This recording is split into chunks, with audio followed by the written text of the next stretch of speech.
मैंने बस एक भूखे बूढ़े को नाश्ता खिलाया था। फिर उसके आलीशान घर में जो सच खुला, उसने मुझे सिखाया कि कभी कभी सबसे गरीब दिखने वाला इंसान सबसे बड़ी किस्मत लिखकर आता है। विजयनगर, बेंगलुरु की उस चौड़ी, चमकदार सड़क पर शाम उतर रही थी, जहां हर दूसरा बंगला किसी छोटे मोटे महल से कम नहीं लगता था।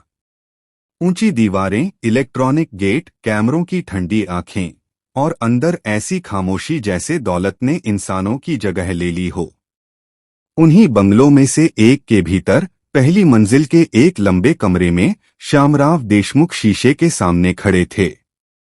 उन्होंने धीरे धीरे अपने कंधे झुकाए, फिर होठों पर हल्की सी कंपी लाई, आंखों की चमक बुझाई, हाथों को ऐसे कांपाया जैसे नसों से ताकत निकल चुकी हो। कुछ पल तक उन्होंने खुद को देखा, फिर एक सूखी, थकी हुई आवाज में बोले, बेटा, घर बहुत दूर है, टैक्सी के लिए पैसे बचेंगे क्या? उन्होंने वाक्य दोहराया, फिर दोबारा, फिर तीसरी बार। अचानक पीछे से उनके पुराने नौकर गोविंद की आवाज आई, साहब, आप फिर वही कर रहे हैं? श्यामराव ने शीशे से नजर नहीं हटाई। हाँ, मगर क्यों? गोविंद ने साहस बटोरकर कहा, आपकी उम्र में लोगों को आराम करना चाहिए। ये दुनिया को परखने का खेल अब छोड़ दीजिए।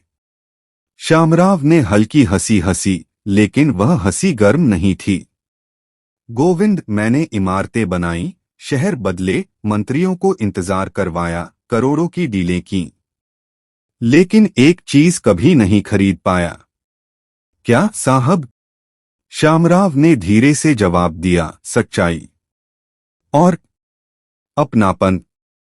उनकी उम्र 78 थी, लेकिन उनकी आंखों में अब भी वह शिकारी सतर्कता बची हुई थी जिसने उन्हें शून्य से आसमान तक पहुंचाया था। कभी एक किराए के कमरे में बैठकर नक्शे बनाते थे, फिर छोटे प्लॉट खरीदे, जोखिम उठाए, पार्टनर बनाए, पार्टनर छोड़े, घाटे झेले, मुकदमे लड़े, नेताओं से भिड़े, बिल्डरों को पछाड़ा।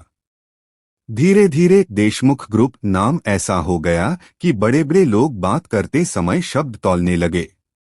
पर जीवन के इस आखिरी मोड़ पर, जब उनके पास इतना धन था कि 7 पीढ़ियां बिना काम किए खा सकती थीं, तब भी रात को नींद टूटती तो कमरे में सिर्फ एसी की आवाज होती थी। कोई अपना नहीं। उनकी पत्नी मृणलिनी को गुजरे 12 साल हो चुके थे। और बच्चे? श्यामराव की आंखों में कड़वाहट उतर आई। करण और फाल्गुनी, एक बेटा, एक बेटी। दोनों आलीशान स्कूलों में पढ़े, विदेश घूमे, निजी जेट में बैठे, शादियां 5 स्टार में की। लेकिन जितनी सुविधाएं बढ़ी, उतना ही दिल छोटा होता गया। अब उनके फोन भी सिर्फ पैसों के लिए आते थे। डैड, मेरे क्लब की मेंबरशिप अपग्रेड करवानी है। पापा, अलीबाग वाला विला छोटा लगने लगा है। डैड, आपने ट्रस्ट के फंड रोके क्यों हैं? किसी ने बरसों से नहीं पूछा था, आप अकेले तो नहीं हैं। उस सुबह नाश्ते की मेज पर बैठते हुए श्यामराव ने फोन स्क्रीन देखी। करण का 4 मिस्ड कॉल, फाल्गुनी का एक संदेश, पापा, वकील से बात कर लीजिए, वसीयत की कुछ बातें क्लियर करनी हैं। उन्होंने मोबाइल उल्टा रख दिया। बस उन्होंने खुद से कहा, अब आखिरी बार। उन्होंने अपनी रेशमी टाई निकाली, फिर वापस रख दी। उसके बदले पुराना, थोड़ा घिसा हुआ कोट पहना। महंगी घड़ी उतार दी। चमकते जूते की जगह साधारण चप्पलें पहनी। एक छोटा पुराना बटुआ जेब में डाला और अंदर की जेब से एक बिल्कुल नया, कुरकुरा 500 का नोट निकाला। उसके कोने में उन्होंने पहले से एक बहुत छोटा लाल सितारा बना रखा था। गोविंद ने उन्हें जाते देखा तो बेचैन हो उठा। साहब, कम से कम ड्राइवर को साथ ले जाइए। श्यामराव रुके नहीं। आज नहीं। आज मैं देखना चाहता हूं कि दुनिया मुझे क्या समझती है जब मैं श्यामराव देशमुख नहीं दिखता। मेजेस्टिक के पास अन्नपूर्णा कैफे हमेशा की तरह भरा हुआ था। बाहर हॉर्न का शोर, भीतर तवे की चटचट, स्टील के बर्तनों की खनक और ग्राहकों की अधीर आवाजें। यहां कोई किसी की कहानी नहीं पूछता था। लोग आते थे, खाते थे, निकल जाते थे। श्यामराव ने दरवाजे के भीतर कदम रखा। किसी ने उन्हें पहचानने की कोशिश नहीं की। एक वेटर उन्हें धकेलता हुआ निकल गया। काउंटर के पास खड़ा मोटा मैनेजर किसी लड़के पर चिल्ला रहा था। कोने की एक मेज खाली थी। श्यामराव वहां जाकर बैठ गए। इस जगह की यही बात उन्हें पसंद थी। यहां आदमी की कीमत उसके कपड़ों से लगती थी, नाम से नहीं। और आज उन्हें यही चाहिए था। उसी दौरान उनकी नजर उस लड़की पर पड़ी। पतली सी, तेज चाल वाली, चेहरे पर थकान की छाया लिए हुए, एप्रन पर सॉस के धब्बे और नाम की आधी कढ़ाई, श्रेया। वो एक ट्रे में इडली सांभर लेकर जा रही थी। दूसरी तरफ किसी बुजुर्ग औरत की कुर्सी खिसका रही थी, फिर किसी बच्चे को गिरा हुआ गिलास हटाकर नया दे रही थी। काम उसके हाथों से नहीं, उसकी आदतों से निकल रहा था। और सबसे अलग बात, इतनी भागदौड़, इतने अपमान के बीच भी उसके चेहरे पर एक नरम मुस्कान थी। मैनेजर, जिसका नाम बाद में श्यामराव ने सुना, रघु, बार बार उसे डांट रहा था। जल्दी हिलो श्रेया, ग्राहक इंतजार कर रहा है। आंखें बंद करके चल रही है क्या? टिप कम आए तो रोना मत। हर बार श्रेया बस जी कहती और काम करती रहती। कुछ मिनट बाद वह श्यामराव की मेज तक पहुंची। अंकल, क्या दूं? ब्लैक कॉफी और टोस्ट, श्यामराव ने थकी आवाज बनाई। चीनी अलग रख दूं? उन्होंने उसे गौर से देखा। तुम्हें कैसे पता कि मैं कम चीनी लेता हूं? श्रेया हल्का सा मुस्कुराई। जो लोग ब्लैक कॉफी लेते हैं उनमें ज्यादातर चीनी अलग रखते हैं। और आपकी उम्र देखकर लगा, ज्यादा मीठा ठीक नहीं होगा। बात छोटी थी, पर श्यामराव के भीतर कहीं गहरे उतर गई। किसी ने ध्यान दिया था, सिर्फ ऑर्डर नहीं सुना था। ठीक है, उन्होंने धीरे से कहा। कुछ देर बाद वह कॉफी और टोस्ट लेकर लौटी। संभल कर, बहुत गर्म है, उसने कहा और साथ में अतिरिक्त नैपकिन रख दिए। अगर पानी चाहिए तो बुला लीजिएगा। अरे, पास वाली मेज से एक अधेड़ आदमी चिल्लाया, पहले बिल ले लो, फिर लापता हो जाना। श्रेया ने पलटकर भी नहीं देखा, बस शांत स्वर में बोली, जी, ले लेती हूं। यही पल था। श्यामराव ने अंदर की जेब में हाथ डाला और 500 का नोट निकाला। उसे ऐसे पकड़ा मानो आंखों को साफ न दिख रहा हो। फिर जानबूझकर हकलाए, बेटी, ये लो, 5000 हैं। कॉफी टोस्ट 500 का होगा न? बाकी तुम्हारा। श्रेया ने नोट लिया। उसकी आंखें एक पल के लिए ठिठकीं। उसने श्यामराव की तरफ देखा, फिर नोट को देखा, फिर दोबारा उन्हें। उसी एक सेकंड में शायद उसके भीतर बहुत कुछ गुजरा, जरूरत, थकान, अवसर, डर। पतली सी, तेज चाल वाली, चेहरे पर थकान की छाया लिए हुए, एप्रन पर सॉस के धब्बे और नाम की आधी कढ़ाई, श्रेया। वो एक ट्रे में इडली सांभर लेकर जा रही थी। दूसरी तरफ किसी बुजुर्ग औरत की कुर्सी खिसका रही थी, फिर किसी बच्चे को गिरा हुआ गिलास हटाकर नया दे रही थी। काम उसके हाथों से नहीं, उसकी आदतों से निकल रहा था। और सबसे अलग बात, इतनी भागदौड़, इतने अपमान के बीच भी उसके चेहरे पर एक नरम मुस्कान थी। मैनेजर, जिसका नाम बाद में श्यामराव ने सुना, रघु, बार बार उसे डांट रहा था। जल्दी हिलो श्रेया, ग्राहक इंतजार कर रहा है। आंखें बंद करके चल रही है क्या? टिप कम आए तो रोना मत। हर बार श्रेया बस जी कहती और काम करती रहती। कुछ मिनट बाद वह श्यामराव की मेज तक पहुंची। अंकल क्या दूं? ब्लैक कॉफी और टोस्ट, श्यामराव ने थकी आवाज बनाई। चीनी अलग रख दूं? उन्होंने उसे गौर से देखा। तुम्हें कैसे पता कि मैं कम चीनी लेता हूं? श्रेया हल्का सा मुस्कुराई। जो लोग ब्लैक कॉफी लेते हैं उनमें ज्यादातर चीनी अलग रखते हैं। और आपकी उम्र देखकर लगा ज्यादा मीठा ठीक नहीं होगा। बात छोटी थी पर श्यामराव के भीतर कहीं गहरे उतर गई। किसी ने ध्यान दिया था, सिर्फ ऑर्डर नहीं सुना था। ठीक है, उन्होंने धीरे से कहा। कुछ देर बाद वह कॉफी और टोस्ट लेकर लौटी। संभलकर, बहुत गर्म है, उसने कहा और साथ में अतिरिक्त नैपकिन रख दिए। अगर पानी चाहिए तो बुला लीजिएगा। अरे, पास वाली मेज से एक अधेड़ आदमी चिल्लाया, पहले बिल ले लो फिर लापता हो जाना। श्रेया ने पलटकर भी नहीं देखा, बस शांत स्वर में बोली, जी ले लेती हूं। यही पल था। श्यामराव ने अंदर की जेब में हाथ डाला और 500 का नोट निकाला। उसे ऐसे पकड़ा मानो आंखों को साफ न दिख रहा हो। फिर जानबूझकर हकलाए, बेटी ये लो, 5000 हैं। कॉफी टोस्ट 500 का होगा न? बाकी तुम्हारा। श्रेया ने नोट लिया। उसकी आंखें एक पल के लिए ठिठकीं। उसने श्यामराव की तरफ देखा, फिर नोट को देखा, फिर दोबारा उन्हें। उसी एक सेकंड में शायद उसके भीतर बहुत कुछ गुजरा, जरूरत, थकान, अवसर, डर।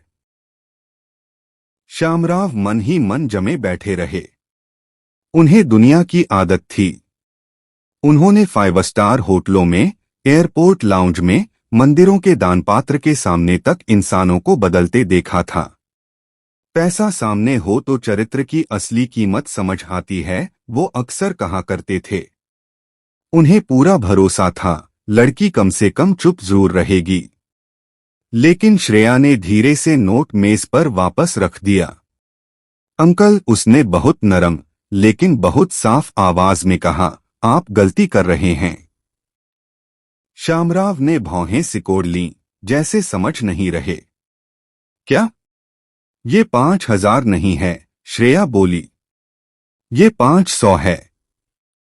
पास बैठा एक लड़का हंस पड़ा। अरे बाबा, दादाजी तो गए काम से। लेकिन श्रेया ने किसी की तरफ ध्यान नहीं दिया। बिल 80 रुपए है, उसने हिसाब बताते हुए कहा, आपके 420 रुपए वापस होंगे। और टिप देना आपकी इच्छा है, लेकिन मैं गलत पैसे नहीं ले सकती। श्यामराव कुछ पल उसे देखते रहे। उनके गले में कुछ अटका। लड़की सिर्फ ईमानदार नहीं थी, वह उन्हें बचा रही थी। उस भूल से जिसका फायदा वह आसानी से उठा सकती थी। फिर भी परीक्षा पूरी नहीं हुई थी। उन्होंने माथे पर चिंता लाकर जेबें टटोलनी शुरू की। अरे, मेरा वॉलेट, उन्होंने बुदबुदाया। शायद दूसरी जैकेट में रह गया। बस यही 500 है मेरे पास। वो बेचैन दिखने लगे। अगर इससे बिल दे दूं तो टैक्सी के लिए क्या बचेगा? मेरा घर दूर है। पैर भी साथ नहीं देते। श्रेया के चेहरे पर चिंता उतर आई। यह अब सिर्फ ईमानदारी का सवाल नहीं था। अब सामने एक कमजोर आदमी था और पीछे उसका अपना संघर्ष। काउंटर से रघु घूर रहा था। दुकान में अक्सर नियम यही होता था, कमी वेटर की तनख्वाह से कटती थी। श्रेया जानती थी। उसके चेहरे पर एक छाया आई। शायद उसने अपनी बीमार मां, किराए की तारीख, फीस, दवाई सब एक साथ याद किया। अंकल, उसने धीरे से कहा, आप अपना पैसा रखिए। श्यामराव ने मानो ठीक से सुना न हो। क्या? श्रेया झुक गई। उसने 500 का नोट उठाकर उनकी उंगलियां उस पर बंद कर दीं। इसे वापस रख लीजिए, वह बोली। बाहर मौसम खराब है। टैक्सी के बिना मत जाइए। लेकिन बिल।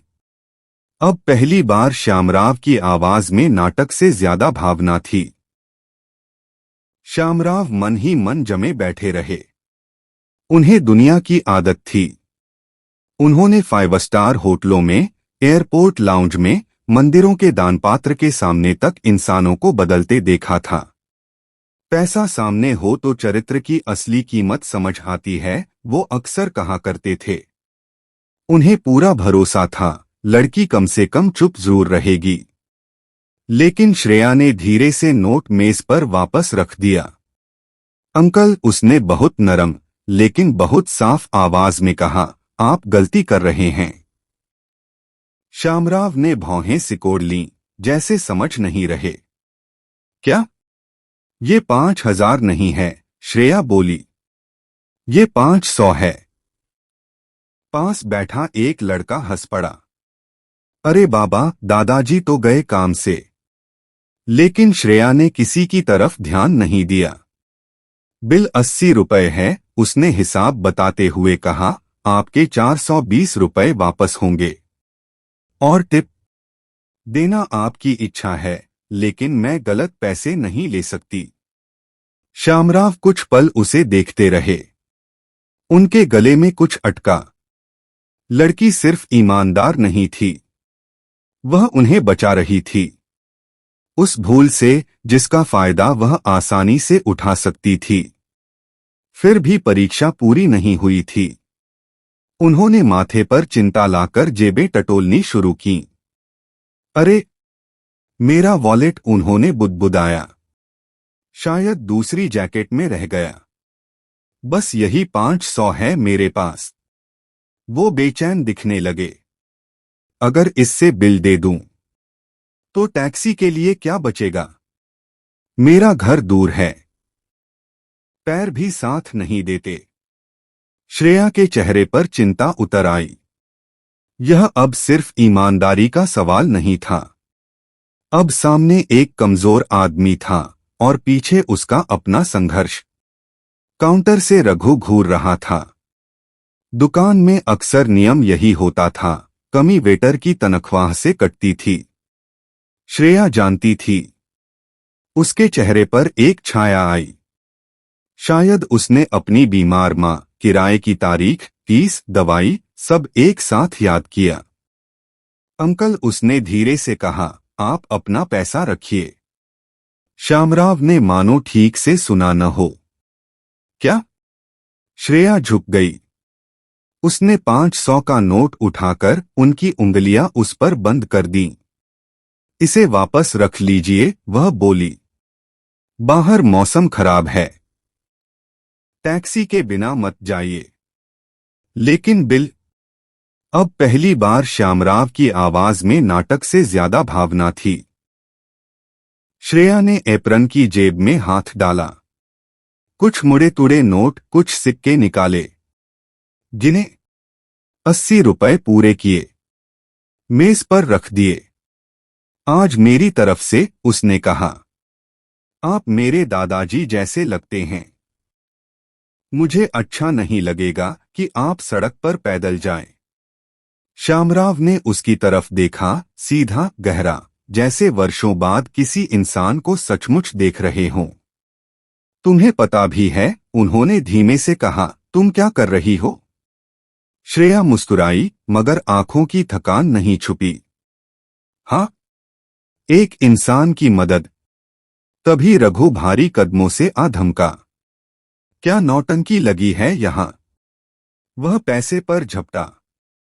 ग्राहक पेमेंट नहीं कर रहा और तू फिर अपनी ही जेब से दे रही है।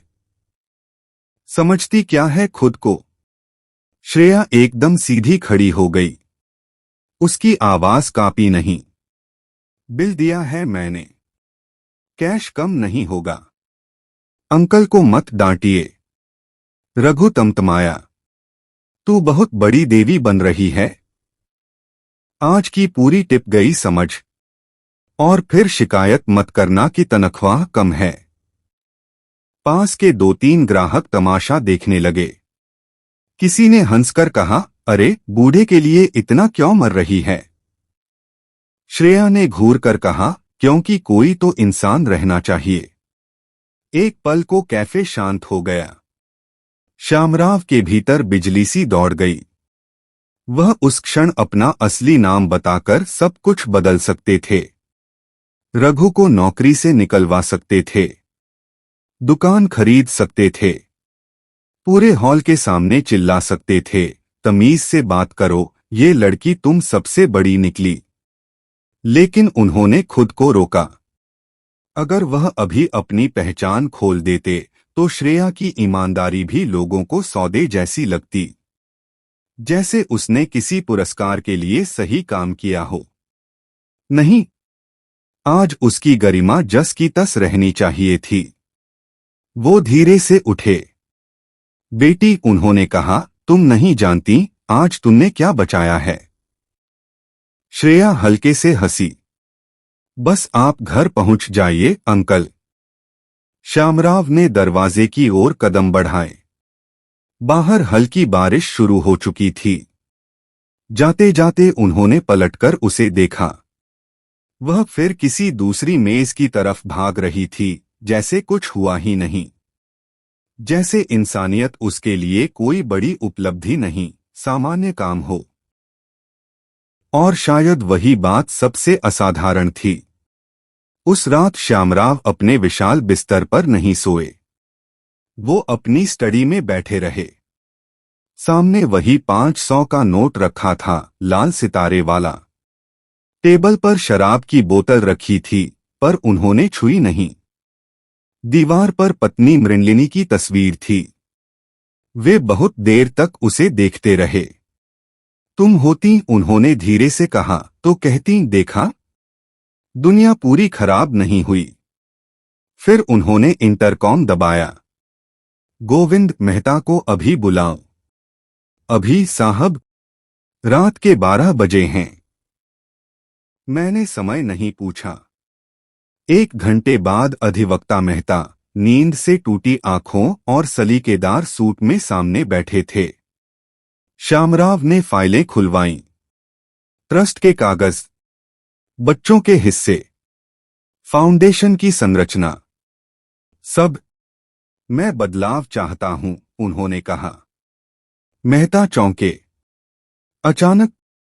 अचानक नहीं, श्यामराव ने कहा, बहुत देर से। नाम?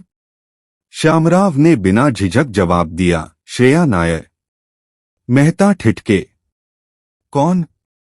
वही, श्यामराव बोले, जिसने मेरे 500 को 5000 नहीं माना और अपने 80 रुपए देकर मुझे घर भेजना चाहा। मेहता ने चश्मा उतार दिया। आप गंभीर हैं? श्यामराव झुके। उनकी आंखें अब बूढ़ी नहीं लग रही थीं। मेहता, मैंने जिंदगी भर लोगों की बैलेंस शीट पढ़ी है। कल पहली बार मैंने किसी की आत्मा देखी। 3 दिन बाद अन्नपूर्णा कैफे के सामने काली, लंबी, बख्तरबंद कार आकर रुकी। अंदर काम कर रहे लोग सहम गए। रघु सीधा हो गया। श्रेया मेज पोंछ रही थी। उसके हाथ रुक गए। कार से पहले 2 सुरक्षा गार्ड उतरे। फिर अधिवक्ता मेहता। मिस श्रेया नायर, उन्होंने पूछा। श्रेया सकपका गई। जी, मैं।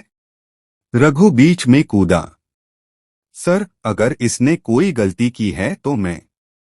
चुप रहिए, मेहता ने बिना आवाज ऊंची किए कहा, लेकिन इतना ठंडा कि रघु पीछे हट गया। मुझे सिर्फ मिस नायर से बात करनी है। उन्होंने एक तस्वीर आगे की। तस्वीर में वही बूढ़ा आदमी था, लेकिन अब महंगे कपड़ों में मंच पर अखबार की फ्लैशों के बीच नीचे लिखा था, real estate tycoon Shyamrao Deshmukh ने नए मेडिकल प्रोजेक्ट की घोषणा की।